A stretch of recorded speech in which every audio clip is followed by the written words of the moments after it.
weeks to go. I checked the line. It was next to go. Bondzee live. Bondzee on YouTube.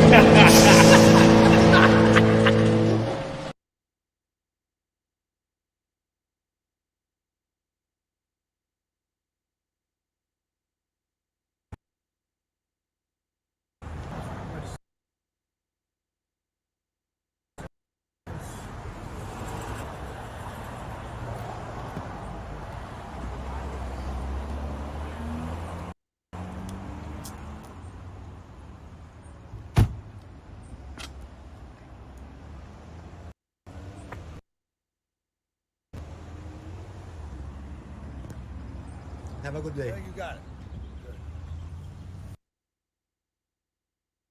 it. Shit, that made me laugh. I don't know how it turned out. Every time I flip back over to the real screen, it sort of buggered me up here. But how you doing? Welcome to the show. It's Bondzee Live and Trippin with Bondzee on YouTube, Facebook, Twitter, Twitch. We're live in Hamilton, Ontario, episode 248, 2 away from 250. That almost didn't happen. I'll tell you about it in a minute. Make sure you go subscribe. Where are we at? Right here. You can find me on all the socials. But please, the biggest thing is go to YouTube. Subscribe to Trippin with Bondzee. That'll really help me out. Hit the like button. Hit the notification button. That all helps with the old, what do you say? I bet you would, Chopper. I bet you would. But listen, she sure does come with a bit of baggage, doesn't she? I mean, good Lord. I can't believe they're back together, to be honest. Anyways, I should play that. Let's play this one more time. And can I pull this off? And will it play? You know what? Forget it. If you missed it, too bad. It's hilarious. It's literally Affleck gets hit. Chivalry's not dead, though. He did open the door for her. But you could feel and see the tension on the way to the car. Then just the way he opens the door and he's waiting and waiting. We've all been there. We've all been in that fight with your lady, right? And you're just waiting for her to get in the car and you're just like, and just the whole hand motion and everything, the body language as he saunters back to the car, you know he's muttering something under his breath. Like, fucking cunt. Like, fuck, what am I doing? Why am I back with her? What fuck? And then he turns around and the paparazzi's right there and he's just like, fuck, you got it. And the paparazzi guy, he just rubs his face like, have a great day. Nothing like rubbing a little salt in the wound, eh? Kicking a guy when he's down. Shit, that made me laugh for sure. All right, so listen, we got a great show lined up for you tonight. We got my guest is co-founder and president of GroGenex, Dan Nossey. I'm really looking forward to talking to Dan. Met him recently down in Nicaragua through mutual friends, and we'll get into that when Dan's on. We're going to discuss his company and what he's up to. The guy is like the magical marijuana guru of all marijuana gurus. And now his company is also into the medicinal mushrooms, which I am a big fan of. I've talked about it a bunch on the show. I have microdosed in the past. I'm currently not. But fuck, do I need to be? And I really think I'm going to get back. Yeah, something has to change because I haven't been doing well lately. And we'll get into that in a little bit too, but just a little bit. I don't want to get too crazy. Anyways, really looking forward to talking to Dan. This guy's a wealth of knowledge and he's got some amazing stories. Oh, we're going to talk a little bit of ayahuasca too. We are, because I know Dan's done it and there's reasons behind it. So I really am looking forward to talking to Dan. And thanks to Dan for filling in tonight. It was supposed to be Paul Langlois, the Tragically Hip. Paul sent me a message today. I talked to Paul. We talked back and forth. He really apologized for not being able to do it tonight. They released a brand new single yesterday called the album's called Guess What? The new single is called Matters to Me. It's a great tune, by the way. Go check it out on YouTube and all the music streaming sites. But Paul is coming on next Wednesday. That's locked in stone. I can't wait. It's going to be awesome. Anyways, the new band is awesome. Greg Ball's in it, and he's been on the show. He's a barrel of laughs and an amazing guitar player. So super stoked about that for sure. All right. What else? Oh, speaking of announcements, I've got a couple. Well, one I sort of announced already. If you saw the promo today, that's coming up in like 2 minutes. And then I got a couple of wild videos to show you. This lunatic in Toronto gets in a street fight and uses his pet python as a weapon. You got to see the video. It's insane. It's like something I've never seen before for sure. And it's one of those snake videos I can watch because you see the snake, but the video's from far away. And But yeah, we'll talk about it when we get to it. And another wild video. This guy is out fishing in his kayak in the sea. You know those maniacs that go out and they got all the fishing gear and stuff, but they're like wild, crazy sharks and stuff around. Yeah, well, this guy almost died. The video is crazy too. Wait till we get to that. All right. Show is brought to you by Carefree Camping Rentals. Guys, if you're looking to take your lady, or maybe you got a new lady and she's got some kids and stuff and you really want to impress her, you got to take them up to the lake. But you're like, I don't have a tent or anything. I don't have sticks to roast marshmallows. I got nothing, bro. Well, guess what?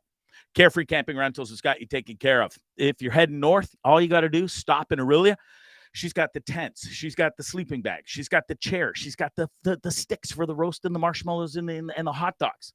It's all there for you. All you got to do is pick it up. When you're done, you're on your way home, drop it off, and it's that easy. No spending an hour cleaning up or unloading the car when you get home. You just drop it on her front door and say bye. That's it. It's that easy. All right. I'm really thankful for them. Great company, and you guys should check it out. If you're in need, it's Carefree Camping Rentals. All right. It was 3 weeks ago now, I think, is when I first mentioned this. This is really sad. Sean McPherson, lovely fellow there, pictured. He was in a blast at his place of employment, if you will. And him and another younger kid were airlifted to Sunnybrook Hospital in Toronto. And sad to say, the younger kid who was in the blast died last night. And poor Sean here, he's still fighting for his life. He has yet to awaken. And the family really needs your help, folks. So I'm going to put up this link right here. If you can find it in your hearts to help this poor mother out and her kids. They've got to travel back and forth. The cost of that from Hagersville all the way to Toronto every day. The hotels, just everything adds up. And then, the bills add up, and the guy's not working, obviously. So it'd be really great. I'm going to leave this link up for a while. Please find it in your heart. Hopefully you can go help out, and Godspeed to that family. And man, oh man, it's terrible news about the younger kid dying, and hopefully Sean will pull through and he'll be fine down the road. All right. What else? That's a tough one. Whew. All right. So here it is. The not so breaking news is I got cast in a commercial. I applied a couple days ago on. I'm part of All Casting. I'm part of a whole bunch of things, but this is through All Casting, and it was for I can't mention the company or what the actual product is that I will be filming for, but get this. They're paying me to go and play golf at Angus Glen, amazing golf course in Markham, and they're paying me to do it. And then they're going to film me, and then the next day I got to go to a massage therapist office, get a massage, get this device used on me, and so I'm getting a free massage, free golf, and getting paid for it. Pretty proud of that. As soon as the video's ready to go, and they sent it to me and we can play it. I can't wait to share it with you. I'm really excited. I never thought I'd see the day where I get to paid to play golf. So that's super awesome. What else? Oh, the other announcement. So this has changed. No happy endings at this massage, though. You're right, Wade.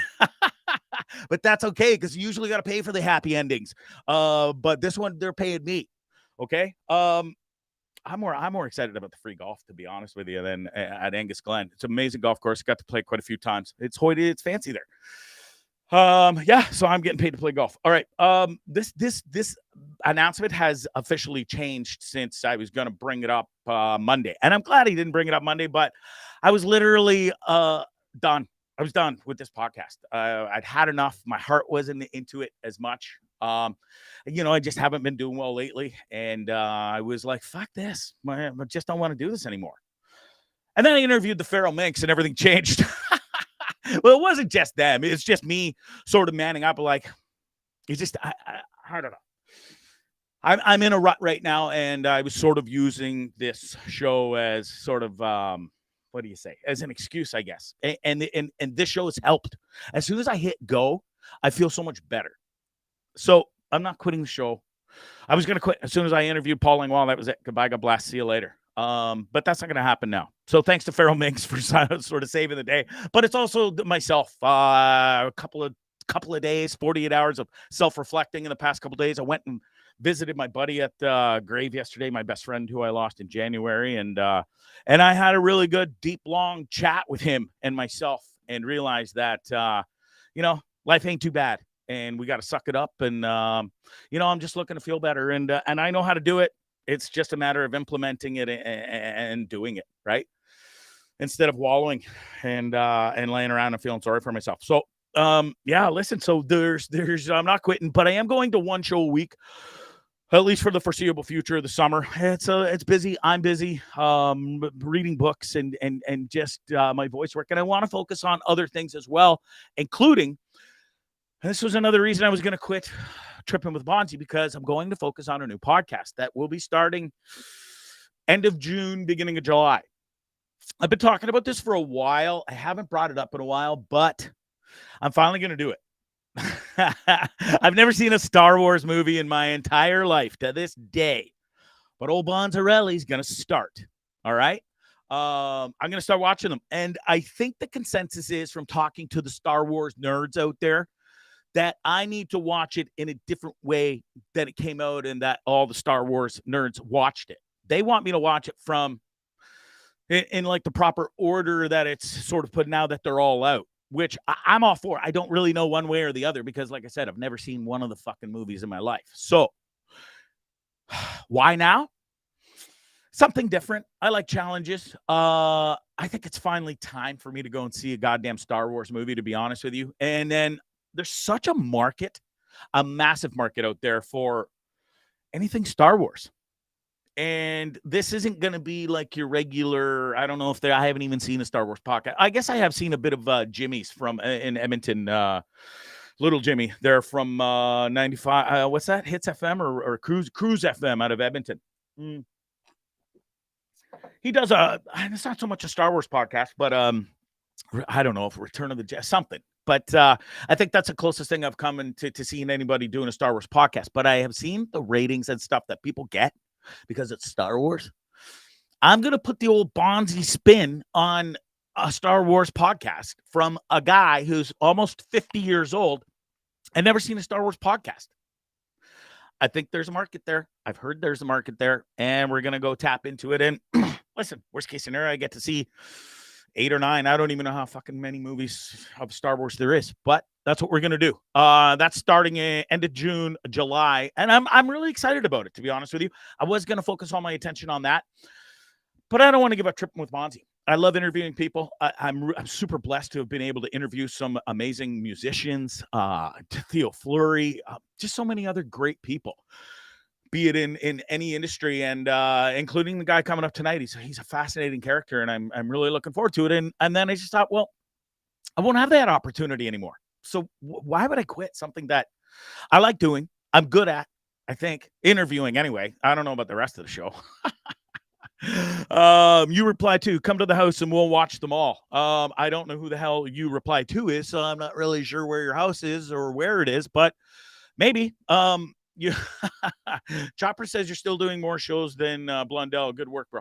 I don't really know what that means or if that's good work or not. I mean, Dean does his own thing. I'm doing my own thing, and it is what it is. Listen, as bummed out as I've been, I still love doing the show, and so that's not going to change. I don't know the name for this new podcast yet. I'm still working on it. I'm not even going to throw out ideas right now. I've got a couple, but I'm going to wait. I want to make sure that this is going to be a good one. I think I'm going to really put some good stuff into this. Hey, Slick, your Facebook post about you with your old friend. Thanks for remembering Sean. Yeah, no problem. Thank you. So yeah, I'm really excited. We'll see how it goes. And I just figured out it was Colin when I saw the last message you replied to. Thank you very much. And thanks for tuning in. What else? Oh, no,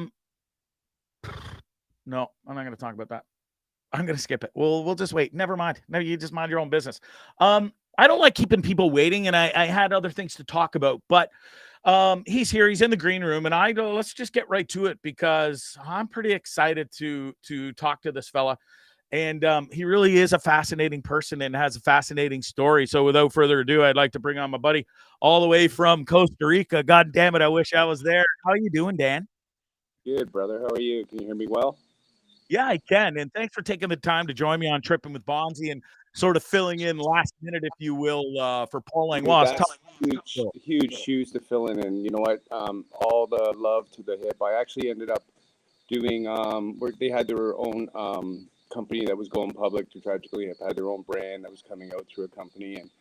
And just right as they were going public, I got hired on to go and help them fix up their crop. And so, yeah, I worked with a lot of the guys that were involved in the new strike and new Hemi, I think it was called. Yeah, I forget that other name to the company. But, yeah, so I ended up working with them and made the crop better for the guys with the hip. And I mostly spent most of the time, didn't really talk a lot to those guys, but because they were trying to figure out what brands, like how they want their weed to look and taste and stuff like that. And the brands and just everything that went along with the cannabis industry at that time. And ended up spending more time talking to Bernie, the manager, in between everybody. And so it was pretty cool, man. So, yeah, I'm very blessed and to follow up after he's supposed to be on here. He's big shoes to fill. So, cheers. Yeah. So next Wednesday, listen, he's going to be after you now. And listen, you're no schlub yourself, mister. You've got a pretty amazing story. We're getting feedback. I'm just noticing that. Is there a way we can fix that on your end? I can try. I'm outside because I have the headphones will work. Yeah, try the headphones. That will definitely. I can hear that feedback. I don't. Yeah, I think it's eliminated now that you got your headphones in. Sorry, I should have mentioned that.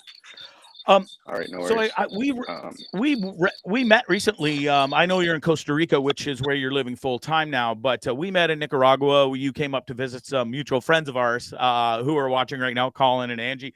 And it was pretty cool. As soon as I met you, that it turns out your wife, or are you married? I can't remember if you're married or it's girlfriend. Married. We're not married. It's my girl. Tamara. My. Yeah, your lady, your forever girl. My girl. Yeah, exactly. Yeah. Awesome. So, and it turns out I went to high school with her best friend. Crazy, Small right? world, eh, Dan? Absolutely. Yeah, Love really it. is. So, yeah, we hit it off that day. I can't remember either. It's like we known each other forever. We're all both from Hamilton. And, yeah, man, it was a good evening we had. And I appreciate it. Thank you. Yeah, no worries. It's been what's it like living in Costa Rica? I mean, we'll get into the whole sort of story of the well, let's do it now. You're from Hamilton originally, I think, or the Hamilton area, right? Yeah, I'm actually born and raised in Hamilton. Ended up in school in Stony Creek, but back to Hamilton for every reason, I guess you could say. Yeah, no worries. So yeah, no, I grew up right in Hamilton. Backyard was Hanrahan's, and I always joke about that. I was one house away from Barton, and so yeah, I'm a North End kid, so yeah. Right on. Yeah, that's cool that we have that connection. And now you're living full time in Costa Rica. When did you make the leap and why? Political and just to save our we always say that we didn't choose to live in Hamilton.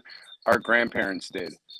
So Yeah, once right. Tamara and I got together, we started traveling. I think we have about 50 stamps on our passport in the last 7 years. And once everything started going down with COVID and everything, we were like, yeah, let's get out and spend the rest of our lives doing something that we want to do together. So we're here opening up a hotel, restaurant, bar, something neither of us ever done before. And yeah, it's just Costa Rica. We're on our 5th construction crew. Just, yeah, we love it. It's pura vida, but you got to slow yourself down. And I've learned to slow myself down very quickly living here. So yeah, because listen, that's their culture, and they won't rush for nobody. They don't care about where you're from and how fast you got your Starbucks or your McDonald's or whatever. Down there, it's Pura Vida time, and you'll get your drink or your food when they're good and ready. You know. Yeah, well said. Absolutely. Smile and wave is what I say all the time. Just smile and wave, man. So yeah, for sure. Well, listen, good on you for making that move. You got a beautiful resort down there, which we'll talk about at the end of the show. But let's get into the whole marijuana and medical mushrooms business. You go way back 30 plus years of growing and cultivating marijuana. How did you get into it, first of all? And I also got to ask, not only how did you get into it, but how did you manage to not go to prison back 30 years ago when marijuana was super illegal? I always joke around, and it was more of a Kaiser Sose, you know. That's what was my kind of joke after, is that I never let people know that I grew. If someone wanted some flower, I would just say, here, let me call my friend. And it wasn't more about selling it. Actually, you know, way back then, it was really about just being able to grow. And then I started growing out of necessity, very young, 18, just out of necessity. And then right after that, I had a roommate that found the internet, and that was the old dial up. And I'd be downstairs, growing weed, and he would be on the internet, and he was like, dude, I got this cool forum. You should come check it out. And just slowly, start getting genetics from California and reaching out to people and becoming friends with people in the industry. And, my idol in cannabis is Ed Rosenthal. And I'm not sure if you know who Ed is, but he's like Ask Ed from High Times, and true amazing guy, true wealth of knowledge. And over the last 8 years, he became a really good friend of mine, and we hang out and Cool. we talk more about life than we do cannabis. So it's a beautiful relationship. So from there, just really traveled, went to 4 different countries growing cannabis over the last little while, and spent most of my time growing flower in the MMAR times, right? Back when we were getting licensed by the government. And I would just go in and teach people how to grow. And that's really what I was doing back then. And that's what I ended up doing right till I quit 9 months ago. Wow, amazing. Who taught you, Dan? Like, is there somebody that you owe all this to back in the day that really taught you? That's those books from like Ed Rosenthal and High Times. Okay. And like I said, I had a roommate, and he just had that old dialed up, and he found us on these old forums, and I was able to ask people. And I just always was, trying to get new genetics. And then I learned about breeding, and I started breeding for mega years and had my own seeds. And, back right into, when we were about to go legalize, my girlfriend and I were in Turks and Caicos, and she got sick. She had a fish, and she got poisoned with Ciguatera. And from there, I introduced cannabis because she was on all these like gabapentin and Percocets and everything. And trying to get her off of those when we just got together and back together from 25 years breaking up. And then I introduced cannabis to her, and then 6 months later, or 4 months later, we were opening stores in Hamilton before legalization. And we just wanted to help people. And we had doctors, we had all the medical, we had, lab tested flower, like we just wanted to help people. And really, that's the road we went down, that road, and started opening stores. We had 7 stores and in the Hamilton, called Pacifico at the time, and just always helping. And now here I am in the psychedelic space, and I'm helping everybody I can still, right? So I got a question. I get more help. Yeah. Danielle wants to know, can you smoke weed in Costa Rica? I mean, I know you can smoke it. I've smoked it there, but I think what she means, is it legal down there in Costa Rica where you are? It's kind of like pre-legalization in Canada. It's tolerated, it's done. They just granted the first cannabis license this week here in Costa Rica. So I stepped away from, so personally, you can smoke a little bit, you get caught, they just kind of go on with your day. But that legalization is completely happening here, medical, recreational, same idea. So I didn't know that when I moved here. I didn't move here for that, but when I quit cannabis 9 months ago, and here I am going to my first consulting job for Costa Rica in 2 weeks, right? So I'll be back in the cannabis space down in Costa Rica as well, somehow, consulting, or sure, I don't know. I just love it. You'll never get away from it fully, Dan. You love it too much. No, not at all. Yeah. Well, listen, you took your knowledge and you started, well, the first company, I believe it was Collie Groves out of Jamaica, correct? So that would have been my first cannabis company that we started. It worked on, went through the whole legalization process, went to Jamaica, went through the whole licensing, how it got a cultivation, extraction, all those licenses. Did it in Germany with a group, helped them. Colombia, I spent a lot of time there with a group. I had some shares in a company in Colombia and in Africa that I was consulting back and forth in Lesotho. And then, really, cannabis was always my go-to and my crutch. And then, So Dan, most started. people go to foreign countries, and if they get caught smoking weed, they're in big shit. And so many people here in North America have spent way too much time in jail for marijuana. And here you are, as a Canadian young fella, traveling around the world to 4 or 5 different countries, peddling weed and growing it. And don't you find that I wouldn't say fascinating when you look peddling back weed. on it? That would make me an importer. But actually, you know what? Consulting, helping people learn about genetics. Mostly, what happens about is that these countries go. I can't believe I'm having. Can you hear the alarm going off in the background at all? The house down Oh, the I street. can now. Yeah, Ah, man, I apologize. I might have to go that's in the okay. house. It's So, very faint. We love the okay, crickets are super loud. okay. So And yeah. So Colin what keeps happened was, complaining, saying your microphone's squeaking, but it's a touch. I hear a crack here and there, but I'm not sure. yeah. I'm just sitting on my iPad with my headphones in, so I'm hoping that No worries. I We'll had the we'll best roll spot. on. So Dan or Colin's gonna have to suffer. sorry, Colin. Yeah. So Sorry, Jamaica yeah, has a we rich lost topic history there. with cannabis. How does it how does one just waltz into Jamaica and go, oh well, I'm a superstar of growing weed. I can help you So through those that's forums you spoke not about? what really happened. Canopy was doing a project there with a Jamaican company, and I knew the Jamaican that they were partnering up with, and went down and consulted for them. And while I was there consulting for them, I spoke to a friend and said, "Hey, man, why don't we just put our own application in here?" We understood how the licensing was going and kind of had a team that can do the legal work and the paperwork and stuff from other projects. So we were like, "Hey, let's just put an application into Jamaica and see where we go," and went through the process and got our licenses. And right now what happened with that is we just kind of stepped back and waited because of COVID really put a damper on things down there. And as of today, I still have licenses there that we could activate at any time, right? So but we're here now, so yeah. Yeah, and I don't think you're going anywhere anytime soon. Talk to No, me my about the friend. founding, the story of GroGenex, your new company, and what inspired you to start that company, focusing mainly at first it was all marijuana, right?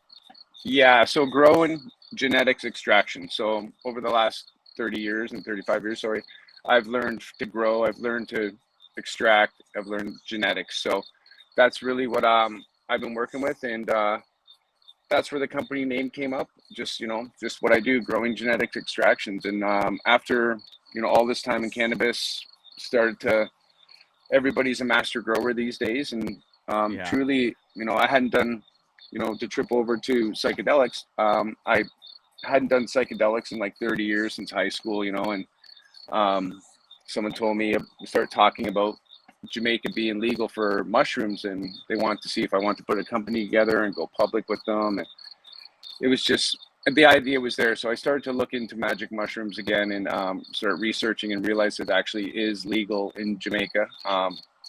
And they never made it illegal. So since that time, I started a small company there. I've actually done the second import. I've imported under Health Canada regulations from Jamaica into a dealer in New Brunswick. So we've shipped mushrooms from Jamaica to Canada now. Wow. And just slowly doing the legalization, following the legalization around the world, right?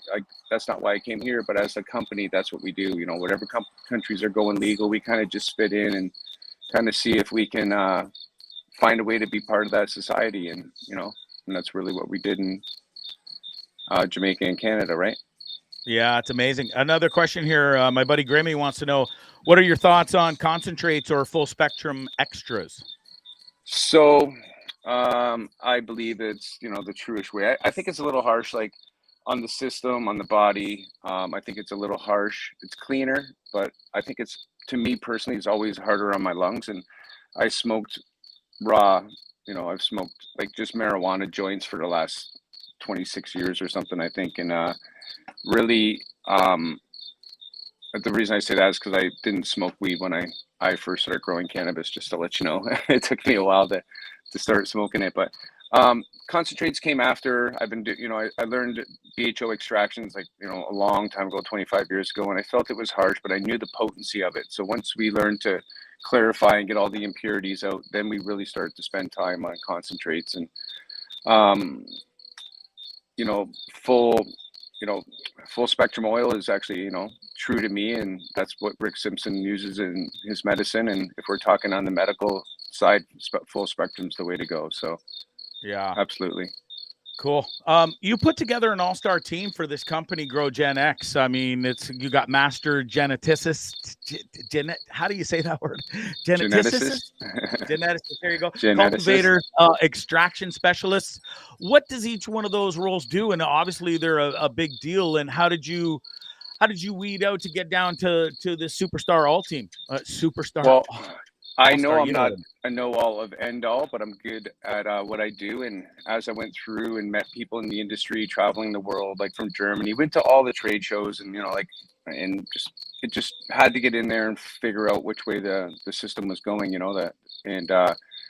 I just met great people, and as I needed them, I would hire them on to specialty parts of a project. If it was a bug specialist or genetic or extraction, I would bring in extraction specialist, because I can't know it all. I don't claim to know it all, but I do grow good flower. So yeah, for sure. Yeah. How does your company GroGenex ensure the quality and consistency all the time? Is there some special formula, or walk me through that? Because you've made some amazing strains, and your stuff has won awards and sought after worldwide. Yeah, well, to be honest, I honestly, it's a tough one to answer. I got distracted with my cat coming in there too. No worries. To be honest, I really don't have a lot to say. I'm lucky to be in the cultivation field. I'm lucky to be. I think I'm on the right question there. I just have a cat and a dog over here. Nice. Yeah, man. So I kind of missed that one up there, so I apologize. No worries. Tell me some of your favorite strains out there, and what strain is the most sought after in your company? So it's actually named after my girlfriend, my best friend, is called Tamara Jane, a triple sativa that we've grown, and that's the one that people seem to want. They want that uplift. They want that beautiful flavor, lemon, lime. I find it, and you must know this or see it in the trend. I find the younger kids, the younger generation, all love the heavy indicas and like to be all like couch potato baked out. But the older folks like the sativa. Do you find that true?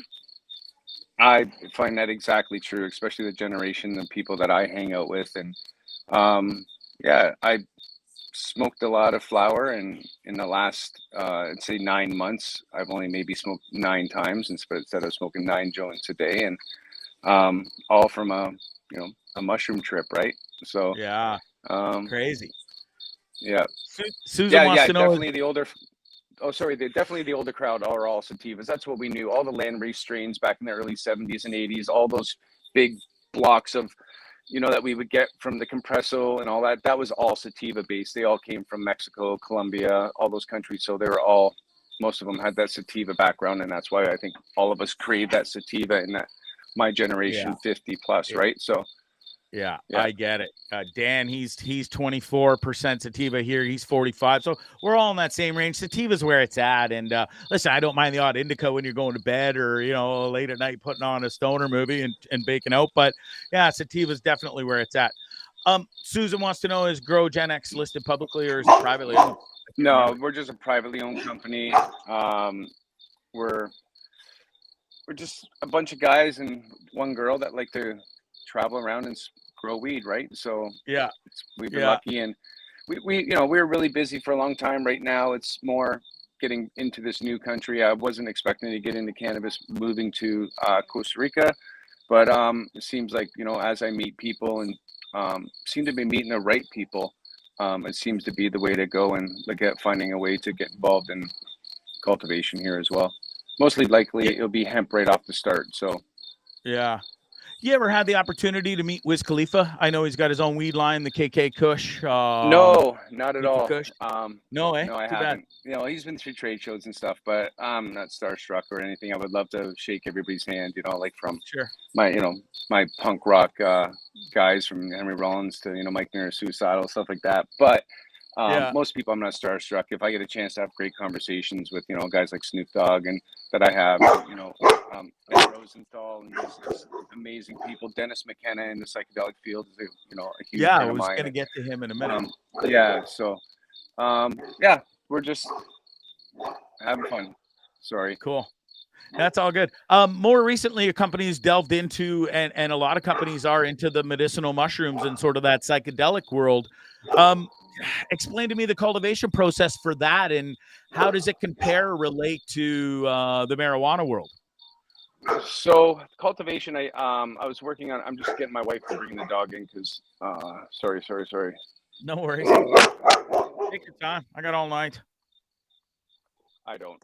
I do. No, I do. I I'm don't have just all kidding. night for my dog to be barking while I'm out here. So he's a working dog, and that's what he does at night. So what happened was, honestly, I didn't mean to get into mushrooms. Like I said, in Jamaica, it was just kind of came to me as and didn't take psychedelics for 30 years, and then in Jamaica one day I tried magic mushrooms again, and changed me, right? So started the change in my thought process, and then I got into the cultivation of it, and I did work on a little project there, but I helped a lot of cultivators that are in the Ontario way that were just trying to break through, trying to get in.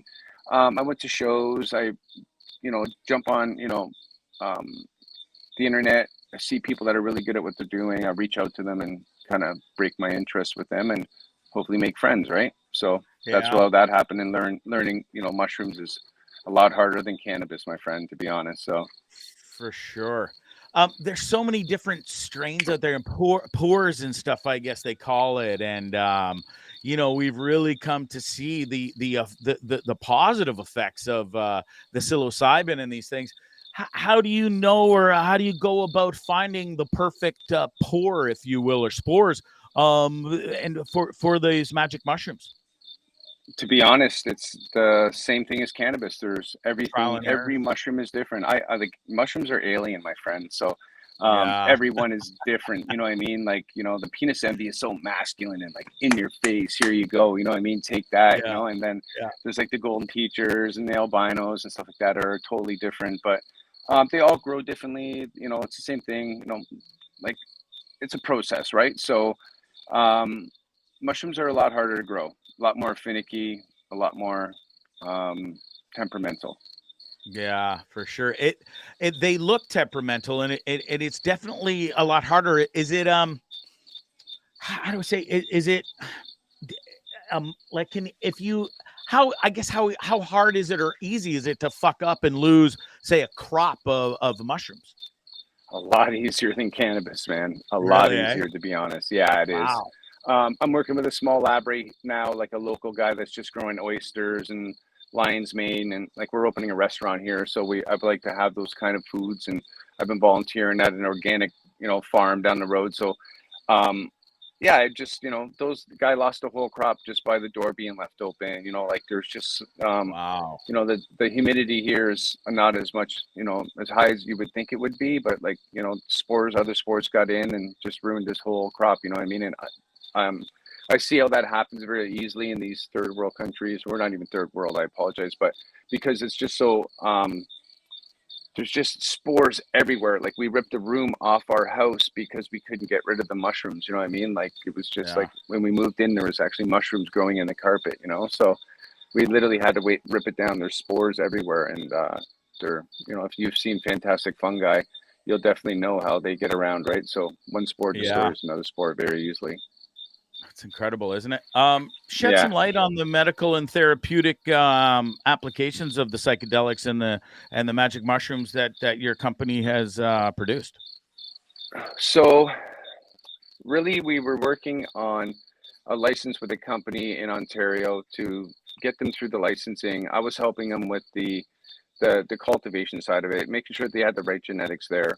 I can't really tell you how much or too much about what they're doing because I'm under NDA with them, but it is very medical. They're going down the pain management alley with, I guess that's about as much as I can say, using microdosing to macrodosing with psychedelics.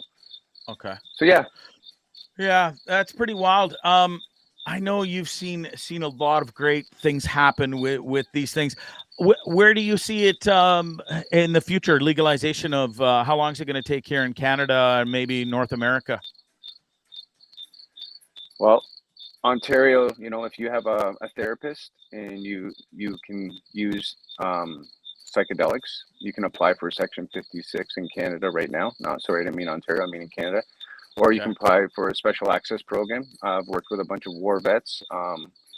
The first person to get accepted from a special access Section 56 were the patients that were applying for end-of-life therapy with a friend of mine named Bruce Tobin, who was their therapist, and he was pushing Health Canada to give these guys magic mushrooms. And my good friend, I helped with him through the whole thing, Scott Atkinson. He was the first war vet that was granted a license for mushrooms, and he started doing his journeys and changing as a man, as a father, a friend, business partner, using psychedelics and getting rid of his PTSD from his tours overseas, right? So Yeah.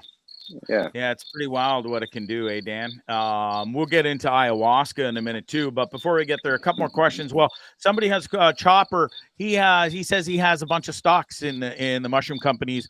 When are they going to go up? They are going to go up, and it's going to take off sooner or later. Yeah. sooner or later. It's tough. You know what? People that invested in the cannabis space are invested in the mushroom space, and I I really hope they blow up. I have some shares in some companies as well, so I'm holding out. And I hope in the next year you'll see things start to change. Like with legalization and MAPS fighting in the USA to legalize MDMA and all these psychedelics that are slowly coming to the mainstream, and people seem to me be more accepting of the psychedelics than they were cannabis. Yeah, it's funny how that works, eh? It's crazy, yeah. Is there any specific areas of research, Dan, that has really got your attention right now, and you're sort of captivated in the psychedelic world that you can talk about? I guess. Yeah. So each psychedelic's different, to be honest. Um, it gives you what you need. Not what you're asked for. That's what I get from it. The people that I've worked with on a personal level or through, the war vets, I've worked with a lot of people. They all get something different. You know what I mean? A lot of times they're going in for a journey and they're there because they're PTSD, and that's not what happens. Things just change. And when you have that medicine in your body and the neuroplasticity activated in your brain, right? So things change, right? Could it be because of the person's mindset too, Dan? When they're going into it, is there a certain? Do you have to free your mind, or is it just the way the different drugs react with different people? It's I'm not an expert in that. That's a really tough question. I can only talk to you about my personal experiences. Like, I'm not an expert in there, but I can only talk to you about my personal experiences that happened to me and why they worked for me, or what why I ended up in staying in the psychedelic space as much as I can, right? Helping people. Yeah. That's a really tough question. So yeah, no worries. We're gonna get into your personal journey in a minute. I just got to ask a couple more questions. What are some of the biggest challenges you face right now with the production of the psychedelic world and the magic mushrooms and stuff? Is the competition tough, or is it not too bad right now? So I've stepped back from it, to be honest. I've really stepped back from the cultivation, or I'm more into the medicine, helping people, sitting with people, introducing people to the right people to get the therapy that they need. Is the growing thing, it's going to be mass production. It's got to be done, pharmaceutical grade. To get it into a pill that they're going to sell in the store, it has to go through a GMP process, like to the pharmaceutical grade is going to be tough. So that's why I think you'll see a lot of the synthetics hit the stores first. Synthetic psilocybin, so I think that'll be the first thing to hit, will be synthetic psilocybin. And for sure. Well, let's talk about your personal journey a bit, Dan, if you don't mind. I know you've sort of put it out there and stuff, and it's pretty fascinating. You started growing weed. Everything was, I guess, sort of going good, I guess, but you had your demons. You were super depressed, anxiety, everything, PTSD. But and then you were at sorry, and maybe not PTSD, or was I? But I know you suffered from I was going through a major bout of depression, and found out after it was linked to PTSD from child, Okay. and stuff like that. So yeah, the anger, all those other things, You in the bio you sent me, you sort of tout doing ayahuasca of all things, pretty much to help save your life, yeah? Yeah, I was going through massive bout of depression at the time, and like I said, we were working with companies in Jamaica that were talking about going public with mushrooms, and my girlfriend reached out to that's what I said, we reach out to the people that we want to work with, to Dennis McKenna, and he invited her down to Peru to do ayahuasca, and I was totally against it. I was like, if you go to Peru, do drugs in the jungle with people you don't know, I might not be here when you get back. That's how my depression and anxiety was holding me. And she's a strong woman. She's like, yeah, you will. And week before she left, I ended up jumping on a plane and going down with her, and changed your life forever, didn't it, Dan? Fuck yeah, man! I'm telling you, I can't tell you what it did to me. It was my grandma died the night before ayahuasca. My depression was and my anxiety was so bad. I wasn't with my mom. That Dennis McKenna put his hands on me, and he was like, "I don't think you should join us today. I think you should go to Cusco and get out of the resort." And to me, he was telling me I was a liability, but I think he was being honest as a man. And then without saying you were a liability. Yeah. The shaman was like, no, you need this the most, and you come with me, and you jump in that jaguar's mouth, and ride that snake's back, and climb that ladder, and open that window, and I really truly did. I just let the medicine hit me, and I was bawling. I was just like this ball of mess before I even taken the ayahuasca. You know what I mean? I was just like this whole, and man, that it changed me. So I literally haven't had any anxiety since that day. I've had little bouts of like being anxious, but there's no like like bells going off and all those things. So I was fascinated to read how it helped save your life. How many times have you done it now, Dan? So I only done the ayahuasca one time because of the the journey, the amount that I didn't ever want to do it without being in a group of professionals. And so I found DMT, which is the active ingredient in ayahuasca, and I tried to use that once a month, and it's 6 minutes, 6 to 12 minutes, depending on how long I want to stay in there, if I want to go back in, and that's kind of how I've been using my psychedelics. So the only thing I've used in the last 9 months is just pure DMT. So every once a month I do it. Yeah. I'm fascinated by the fact that you got to do, and I'm also pissed off, not at you, but just in the sense of you did ayahuasca once, and I'm not going to say you were cured, but it really did help you and change your life. Now, yeah, it did. It gave me the tools. I'm talking like it really gave me the tools but I started slipping 6 months later, you know what I mean? And then I really, I didn't want to fuck up everything good that was going for me. So that's when I really got involved in Canada and what was going on in Canada with psychedelics and psilocybin. And there's this company in Toronto called Theracell, and there's this guy named Bruce Tobin, who was the founder, who was the guy who was fighting Health Canada to get, psilocybin for people that were dying. He really helped you out too, eh? He helped me out like you wouldn't believe, and then he introduced me to another guy, and then another guy, and it just like, I just went down all these roads of finding therapists, to people, and working with groups, and then I end up sitting with a lot of people myself, and being there for people that want to find their journey, right? Yeah, you're up to a group of over 250 plus people now that you're helping out, Dan, and that's super commendable, man. Good for you. Thank you, man. And you know what?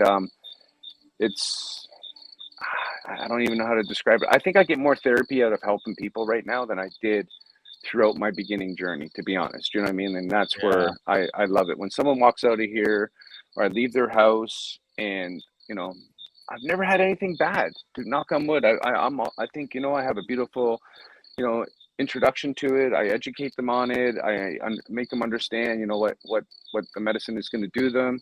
And I give them the work before, and I give them work after, right? So I've been working with people, and I really do enjoy it. I'm going to say about once or twice a month right now, here in Costa Rica, and I didn't come here to do that. It's just through conversation Yeah. you know, meeting people. Hey, go meet this guy, meet this guy. So that's what I've been doing, you know. So Well, that's amazing. Well, I think would you like to make it 251 because I could use your help, and I think I would definitely like to reach out and talk I more would be about. honored for you. You know, I'm coming back actually. I think end of June. Coming Okay. back to, you know, we have a mutual friend that's in trouble. Like you're at the GoFundMe there. So, Yep. Sean and a bunch of our friends all get together normally at a time of year. So, I'm flying Cool. back to Toronto, and yeah, I would love to sit with you Wow, that's for amazing. your I would DMT love to. journey. Yeah, I'd love to pick your brain, and I'd love to try that out and see how it could help me. Hopefully it does for sure. Listen, I'd be remiss if I didn't bring this up because I know they're watching, but you recently had a close friend, a mutual friend down there, old Billy. You guys went out and did some fishing, caught some nice fish. Look at that. Yeah, look at that. You Eh? know, That's my favorite he's pick in a still long time. he's still bitching and moaning he never caught a rooster fish, and he thinks they're like I some know. You mythical. should. You know what? I'll probably He end up makes catching me one laugh. now that he's gone. But there's nobody in the world that I like to fish more than is with Bill. So yeah, that's my buddy Yeah, Dave's boat. That's the boat that we were catching the fish in, and yeah, it was that is one it sick was boat, my friend. it's funny because I Wow. actually went live on Facebook. And you know, I think we had 4 fish in that short period, and had a bunch Right. of people watching. And poor Billy, like, oh my God, he couldn't even lift his beer after that last one. So he lost one Oh right yeah, before. So we had. those fish right there that you guys caught. I just was in Nicaragua and we caught our fair share one day, and I mean they were just out there and biting hard, and they are really really hard fish to reel in.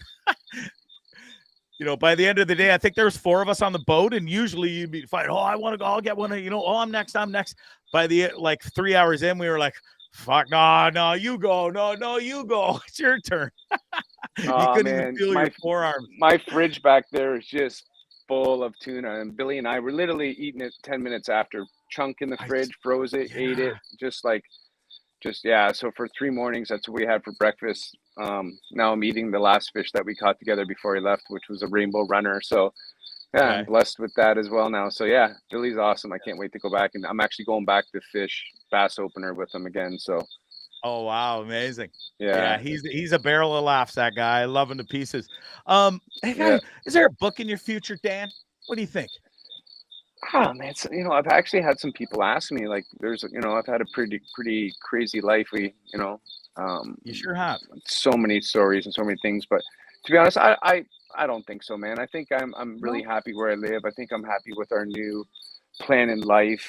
I think, you know, there's a lot of people like me that are out there that are just, you know, finding life right now, you know, like, and I'm 52, and I'm finding the best life now. You know what I mean? I wish I would It's have found it amazing. earlier, but finding it Yeah, it's now, right? amazing. So, Well, look at and you. everybody You're at asks, the why'd you do it? How'd you do it? You know what I mean? I just got on a plane and moved here, and that's what we did. and you That's it. and you just done did it, right? And now you're Yeah, at this that's it. beautiful resort that you own, and you've put a ton of work into it. It's okay to show a video that Billy sent me of his room and stuff. Yeah, absolutely. Yeah, I'm I don't know what he's got fascinated for by you, this. but It's yeah, go for beautiful. it. Yeah, check this Yeah. So out, yeah, folks. it's Watch this. Tamara's work, and Tamara's got Yeah, a this beautiful is Dan and project here. Tamara's resort, and watch this video.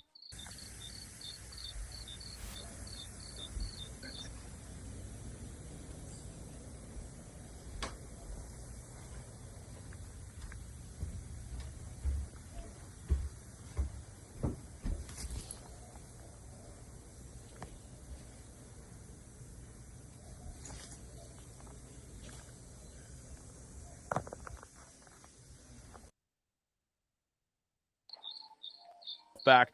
Yeah, listen, man, you've got a beautiful, fabulous resort there. There's a couple pictures. There's just you can go chill, lounge by the pool. Everything just looks That's where I'm sitting so right now. chill and relaxing. Oh yeah, right there. That's awesome. Yeah, that's where I am right now. Yeah. So here's the name of it. I have no clue how to say that word. La Buelia? Like I remember it like Liberty. So Labelula. Labelula Lounge Lebelula. means dragonfly. Okay. Yeah, it means Yeah. dragonfly. So yeah, Wow. we moved here in October, not to buy this place, but we ended up looking for a house to live in, and we ended up there's like 13 rooms. There's a bunch of glamping tents. There's That's the bar and restaurant at the far end right there. We completely changed it, modernized. Like, yeah, not that that isn't beautiful, but we have a big restaurant in behind now. So, yeah, thanks for sharing. Good for you, That's man. awesome. I love that pick. Yeah. Listen, I honestly can't thank you enough for this chat. It's been fascinating. The people have loved it. There was questions, and it's a fascinating subject, and I think it's people are only going to get more and more educated. You've been in the weed industry a long time. You're highly touted in it, and now you're delving into the magical mushrooms. And now, not only that, you're sort of shooing that off a bit just to go out and help other people and help people get better. And that's to be commended, my friend. I feel loved and blessed that I can help people, and I have to give back for the shit that I put out there as a young man. You know what I mean? So that's what I feel, and that's what I'm doing now, right? So, little Hellraiser from Hamilton, and now I'm giving back. So, good for you. Well, listen, cheers. I really look forward to seeing you when you come here. Make sure you hit me up, and I can't thank you enough again for taking the time to come and join me on this. Maybe we'll do it. Maybe we'll do a video the day after you do your journey. So I would love to. I would love to do that, and I'm looking forward to getting better. And I think that will definitely happen after getting to stay strong. I hear you're on a no drinking and everything. Stay strong, man. That's all I can say. Like I'm trying. I'm struggling with that right now. I go. This is what you need, man. Like I'm telling you, man. I can help. Like I'm telling you, like my best friend, like a year and like just over a year ago. 36 beers a day. Boom, one time, and done. You know what I mean? So, oh shit. Yeah, I'll have him call you. You can talk to him. You probably even know him. You know what I mean? He's a Hamilton guy too. Like I'm telling you, like his stomach was out to here, and he was just unhealthy and mentally unstrong. And now I think he's done it like 13 times, and hasn't drank. He still has the same 6 beers in his fridge actually, and he moved home. Shit. So, yeah, man. So yeah, think about it. And if you need it beforehand, before I get there, I can set you up with somebody in Hamilton that is amazing. You can go see them anytime next week or this week. And please think about it getting there quickly, man. You don't wait for me to get home. I think I will take you up on that offer because I'm struggling right now. And I'm not as happy as I was nor do that I want to be. So dude, we can talk off air, and I know you're pretty proud and that you're doing what you're doing, but yeah, let's tackle this before the weekend, and let me help you with somebody back in Hamilton and get you the proper medicine. You bet. Well, thanks again for doing this, man. Have a blast, living your best life in Costa Rica, and keep doing what you do, man. And please say hi to your lovely girlfriend for me and your life partner. I will. Yeah. See you soon, man. I'll see you when I get back. Call me when you can.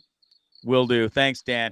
That's Dan, everybody. What a fascinating guy. I hope it was as fascinating for you as it was for me. I think he has the ability. No, I know he has the ability to help anybody that really wants it. That's sort of what it seems to be Dan's new path. And that's a pretty cool path to be on. And a good position to be in, if you will. I'm here to help people laugh because, I deep down inside, I'm struggling. But this is one of my strengths is I could come on here even being in a shitty mood. And yesterday was a super, super tough day for me, above and beyond what anything I've experienced in quite some time. And I fucking cried and cried and cried last night for hours on end after coming back from Pat's grave. And, I just know I can do better and be better. And I have been that person, and I want to get back to it. And I really thank Dan for coming on here and sharing his experiences. And folks, if you're feeling half as bad as I am or worse than I am, because listen, there's always somebody worse, reach out and get some help. Call a friend. I did that last night. I spoke to a couple of really close friends, and they helped me through it. And I'm thankful for people like that in my life. And listen, do the same, okay? All right. Thanks again to Dan Nossey, co-founder and president of GroGenex. Go check them out. Find some of their strains wherever they are. My boy has the best weed, especially if you're into the sativa. And listen, get into the magical mushrooms too, and the microdosing or the full sense, whatever your heart desires. You can do it all, and you can get better. It really is fascinating stuff, and it's only going to get more legalized, and more people are going to get onto this and get better and get fixed. And hopefully the society and everybody could get along and be in a better place. You know what I'm saying? God damn it, it's 59 minutes in. I really appreciate Dan giving me that much time. There's just so much to break down and stuff, you know, and talk about, because I really was, the second I met him, I was fascinated. And yeah, I'm really thankful that he took the time to come on here tonight. What else? Let's get to, I got to show a couple of videos. I got to show the snake video because everybody knows watching this, or most of you do. I am not a snake lover by any means, but I could play this video 100 times over. We're going to play it a few because it is quick, but you got to pay attention to this maniac. He's walking down the street with his pet python wrapped around his neck and taunting people and goading people. Well, I don't know the guy he found or why he proceeded to fight this guy, but this video is pretty wild. Here's what happens. Watch this.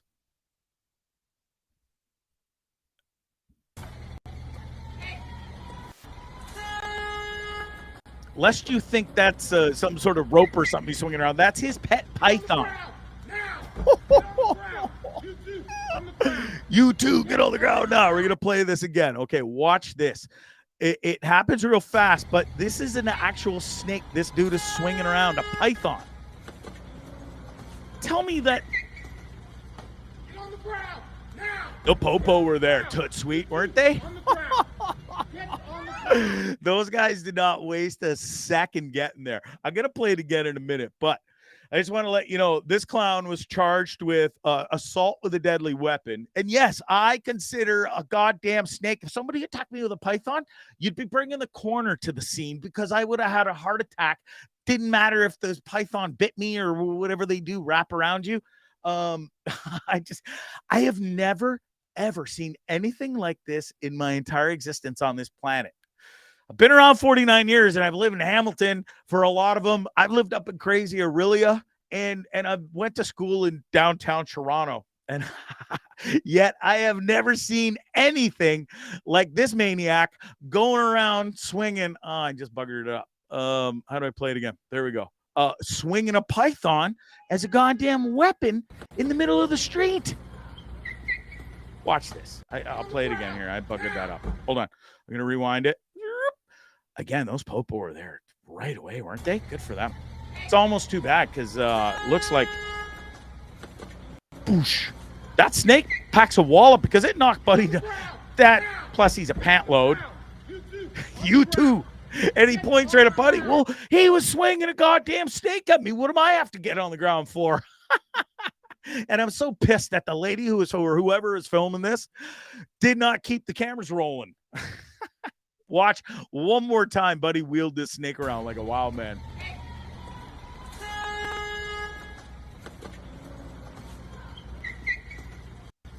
Get on the ground now. He drops that snake like it was his job. And then the snake doesn't move. I don't know if you guys noticed that in all the replays, but the snake does not move. And no doubt, it just took like 4 or 5 good wallops off that pant load, but the snake dropped him every time he did. Yeah, Grimmy, I swear to God, this was in Toronto, downtown Toronto, on Dundas and I didn't write that. Dundas and something. The police were called ahead of time. They had a heads up that some weirdo was walking around the streets threatening people with his pet python, and then all of a sudden he happened to pick on that poor guy.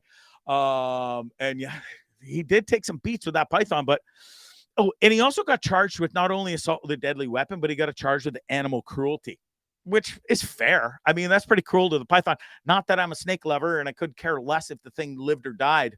And I know it sounds horrible to all you people. Don't come at me. I just don't like snakes. They terrify me and they chase me in my sleep. And yes, wow, Monique, I can't believe that video. It is insane. But I don't know. I don't know if the snake lived or died. But that thing was not moving when Buddy rifled it to the ground when the police showed up. Holy shit. Pretty wild. Speaking of wild videos, folks, you got to see this. This is out of control. This guy is out fishing in his goddamn kayak in the middle of the ocean. And we've seen a bunch of these over the times, but I'm not sure if I've ever seen something so crazy as this. Ready? Watch. Oh, what? Oh, do we get it? We can now No, buy home and auto blew insurance it. on the Something about corruption. Let me see if I can refresh this screen and get this, because this video is fascinating. Okay, let's try this again. All right, I think it's playing. Yes, it is. Watch this, dude. Look at the size of this shark. Could you imagine sitting there and fishing and having a good time, and then all of a sudden that thing, he literally dives out of the water and almost eats the whole kayak.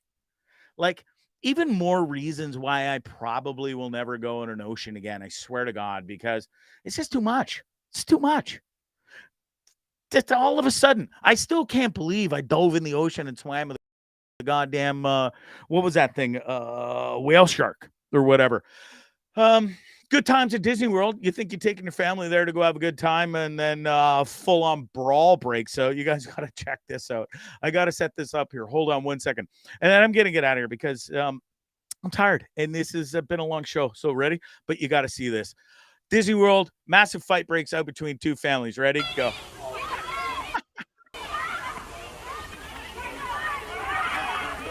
Like, what is wrong with people on this planet? Seriously. Look at this. Buddy takes a couple good ones here. Boom, boom, oof. Then you got the mother in the background trying to haul the two kids away. Let's watch this one more time. The big boy got a couple of good shots on it first, and then he was gassed, and then he takes some good ones here.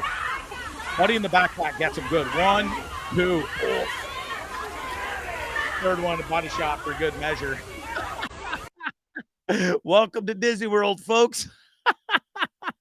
Come on in. That's right at the front gates. They haven't even got inside the goddamn park yet. And two families are fighting. And you know what that fight was over? Because one guy was in the way of a photo, and the guy politely asked him to move. And then a whole melee. They're fucking goofy, all right, bud. You can't make that stuff up. Only in the United States of America. And listen, I shouldn't even say that because those people could be Canadian for all I know. So yes, they are goofy. I just knocked over my microphone. I've heard that before. Did you jump in the? Yes, I know, and I keep saying this, and I keep, you know what it is the goddamn alcohol makes me all crazy. And then when you got your 4 guys on a boat and 3 jump in with the whale shark, you don't want to be the only loser. Oh, loser Bondzee, too chicken to jump in the thing. I jumped in, and then I jumped right the fuck back on that boat. Toot sweet, I did, Colin. So there's that too. But after seeing that tiger shark video of a guy in a kayak, it could just happen that quick and easy. You know what I mean? And I don't really have time for that in my life. I'd rather be out golfing. You know what I mean? But at least when I go golfing, I ain't as dumb as these two numbskulls. Watch this. I don't even know how this happens. And the best part of this video is this numbskull tries to drive out of the friggin' river or whatever he's in. He doesn't even get out and try to save his club. Look at him. He's all smiles. That guy has definitely got some substances on board. Probably whiskey at that point. Definitely some marijuana and whatever else for sure. Look at Buddy trying to give her a push as he try and drive out of a mud bog. What a couple of losers. Oh, man, that makes me laugh. The only reason I'm going to show this next video, and don't hate me for it, but I had to watch this goddamn video.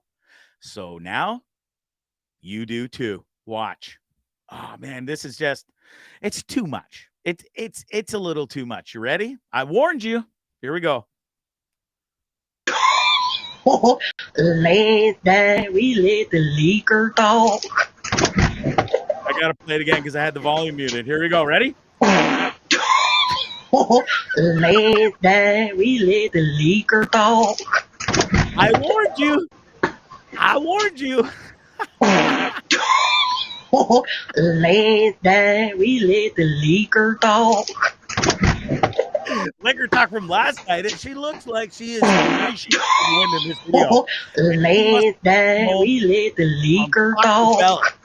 I have to watch this today. Now you do too. One more time. Ready? Late night, we let the liquor talk. I don't even know why I can watch this one more. This is serious crap. We let the liquor talk. And then she trumps the whole fart video on the ring bell or whatever you call that thing with her fancy little the liquor talk from whatever. Dead, just dead. I'd be lucky to date somebody like that, Wade. Cripes. I can't even get farting girl talking into the ring bell. I think she might have shit herself, Dan? Lisa, you're so sweet. She says, I loved watching your show once again. I really appreciate it. I hope I made you all laugh tonight. I hope you were intrigued and captivated by my boy, Dan. He really was fascinating. I had a great time tonight too. I ain't going anywhere. Fuck quitting this show. I'm going to do it once a week, and I'm really, really, really excited to start the new podcast coming up at the end of June, beginning of July. Old Bondzee, he really is going to do it. He is going to watch Star Wars for the first time and in 50 years of his existence on this life. Can you believe it? And I'm going to put my 2 cents into it and spin an awesome Star Wars podcast unlike anybody seen before. So buckle up and get ready. Got it? And I've got a couple of weirdo friends out there that are Star Wars nerds, including my middle brother, who is probably the biggest Star Wars nerd I know. I almost shudder to say this, but I'm probably going to have him on the podcast because his wealth of knowledge in the Star Wars world is next to none. And I think he'll be a great addition to the show. Plus, he's a bit of a character for sure. He's fucking a loco. Trust me, you'll love him. I love him, sort of. I guess I sort of have to. Colin says we have to do it together. Well, we'll see. Yeah, I'm all for coming up to watch Star Wars with my buddy Colin anytime. And no, we won't get into a fight. Never mind you. I'm not even putting that comment up. I've already been there and done that. Right on, Dan. Reach out anytime. Cheers. Cheers to you. Cheers to everybody for watching this. I hope you were entertained. Have an amazing weekend. Listen, it's the long weekend. Have at her. Sarge's birthday on Monday, too, by golly gee. Long weekend, capped off by a lovely, we're all going out for a fancy dinner with Sarge for 76th birthday. For Sarge's birthday, I won't tell you how old she is, and bless her. So feel free to send in some messages, and I'll play them for her. I will. What else? That's it. That's all. Let's get out of here. Thanks again for watching. I gotta go. Paul Langlois next Wednesday, guaranteed. My dream interview. Can't wait to talk to him. The new band is called the Paul Langlois Band. They got a brand new album coming out July 14th. They got a brand new single out. Go check it out now. All the streaming services. It's on YouTube as well. Check out the video. It's a pretty funny video. Paul just sort of wandering around all these different towns. This was great. Had so much fun. Goodbye. God bless. We'll see you. I don't know where we're going for dinner, Colin, yet. I think I'm not even saying it because I don't trust any of you wackadoodles out there. I gotta go. Ciao. Love you. Bye. Oh, wait. I gotta play these guys first. What was that? That was very strange. It was very weird. Peculiar. It was kind of amusing. Yes, it was rather funny. It was incredibly funny. I loved it. Hilarious.